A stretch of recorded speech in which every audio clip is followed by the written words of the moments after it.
Clarice Tinsley in the Fox 4 Newsroom. Breaking news, it has happened again. Another earthquake has rattled parts of North Texas. This time, USGS confirms it was a 3.5. That is the strongest earthquake we've had yet. So far, this is earthquake number 17 in the last 9 weeks. Let's get the latest from meteorologist Ali Turiano.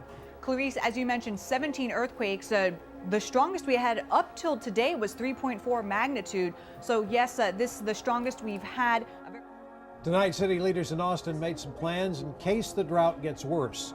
We may have just come out of several days of wet weather, but our drought continues to be a big problem. In fact, Austin Water says our Highland lakes are not refilling. Austin Water discussed possible restrictions if the city reaches stage 3 or even the emergency stage 4.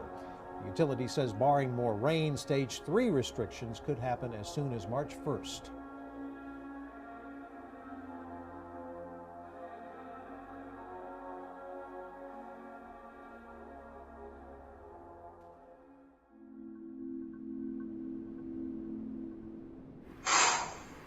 Gotta pick this word carefully. Expulsion of Mark Driscoll, the founder of the ACT29 network, from the ACT29 network. The very, dare I call it, denomination he founded, consisting of 500 churches. He has now been asked to, no, he's not been asked. He has been kicked out of the network, and so has his church. Is this a breaking news story? Wow, Fox News only wishes they had something this big. Former members of the Mars Hill megachurch in Seattle are planning a protest Sunday morning outside the church to expose Pastor Mark Driscoll, who, by the way, is accepting government hush money in the form of operating a 501c3 tax-exempt church, which most churchgoers, most Christians have no idea actually restricts what the pastor can actually talk about to prevent churches from organizing people politically or criticizing the government. You say that you thought that being a tax-exempt organization was just because the government was being nice. No, it's hush money from the government. So anyway, Mark Driscoll, very interesting character. By the way, had a New York Times best-selling book not long ago. Why was it a New York Times bestseller? Well, because he used over $200,000 of the church's money to buy the books at the retail price to drive up the sales count so that he could then bill himself as a New York Times best-selling author. After he was exposed, he decided to retract his newfound badge of being a best-selling author and decided to make some changes in his life, including quitting social media for the rest of the year. That's right, he posted a tweet.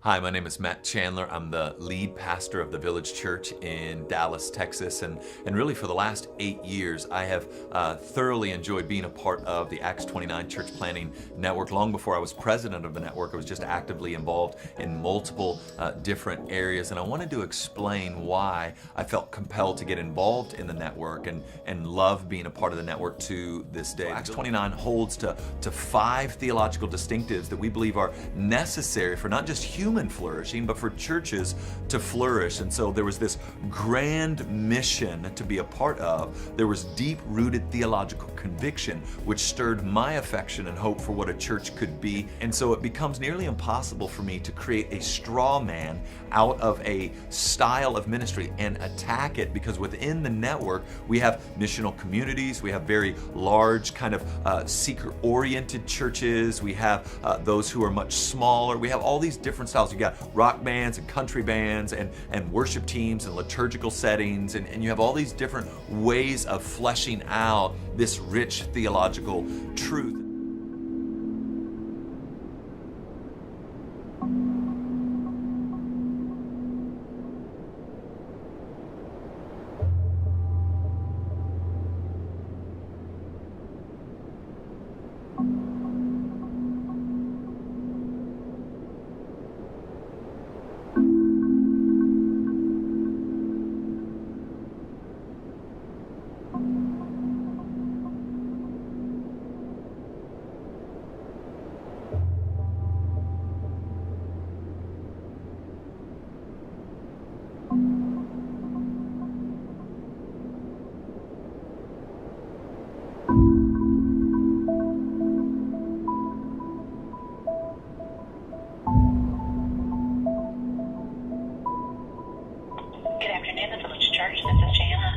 Hi, I'm watching one of your videos online, and I was wondering what Bible y'all read from? The ESV.